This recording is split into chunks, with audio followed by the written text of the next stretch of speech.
Well, I have to say thank you for agreeing to do this. I'm sorry we missed the opportunity to do it live, Okay.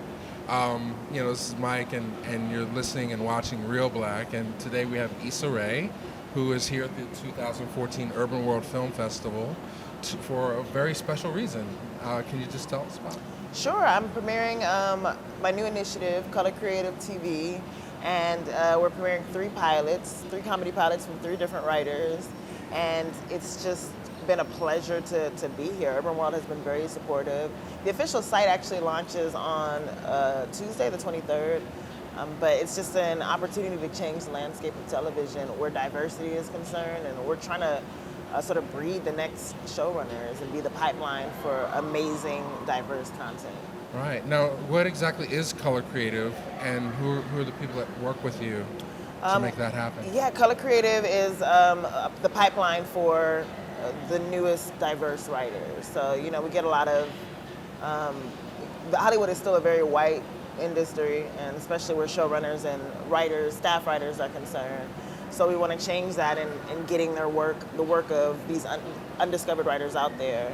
And so it was started by myself and my producing partner, Denise Davis, and over the summer we shot these three pilots, but we've been scouting them for over a year now. And we hope that we'll be able to continue. While this first round was comedy, the next round will be drama. And we hope to start doing that in the winter.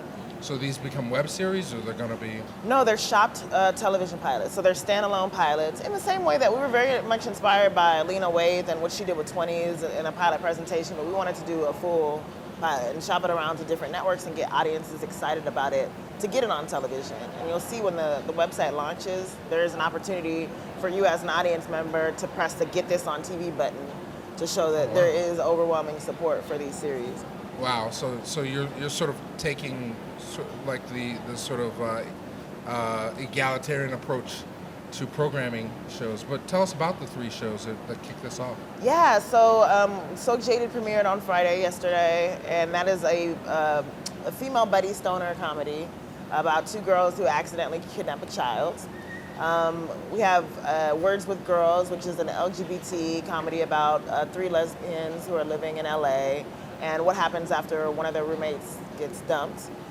Really sharp comedy. And then we have a dark comedy called Bleach about an OCD depressed carpet cleaner who runs into and starts working with an assassin. And the production value and the writing is just incredible. Thank you. In terms of the vision, like, how do you choose these shows? I mean, and how does it reflect your overall brand? Well, we wanted to choose, especially since we were focusing on comedy, we wanted to choose three that were very different from one another. And we wanted to, showcase the various voices of writers. And, we have all of the writers are of color, all three, of course, and they all represent a different experience, like of blackness, of life, and it's not pigeonholed. And that was very important to the brand. It's reflective of an experience that's not just specifically limited to being black. It's just people of color living lives in certain situations comedically, and that was important.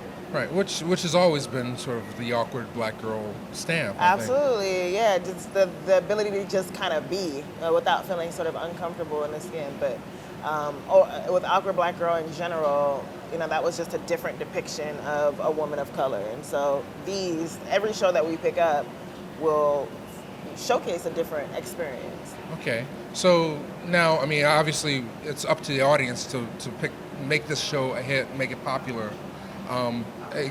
Just how do people go about finding these shows and watching them? So you can go to colorcreative.tv on September 23rd, and all three pilots will be available. You're gonna have the behind the scenes content. You're gonna have all the information that goes into it. Any aspiring writers can go to the site and figure out how to get involved for future cycles. But everything will be available on Tuesday.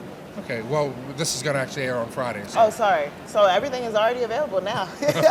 You can go to colorcreative.tv and check out the pilots. Okay, so, I mean, but you are looking for new talent? We will. Oh my gosh, we're definitely looking for new talent. We're looking for our three drama scripts. So we're heavily recruiting, and you'll be able to go to the site and see how you can submit your work. Wow. Well, what I think is really exciting about this whole initiative is just it reflects how TV is evolving. You know, I mean, Completely. can you speak a little bit to that? Like, television is not just 3 channels anymore that's on in your living room. It's everywhere. There's a screen. Absolutely, and I think audiences are being so demanding in terms of what it is they want to see and what they want, especially with the advent of social media.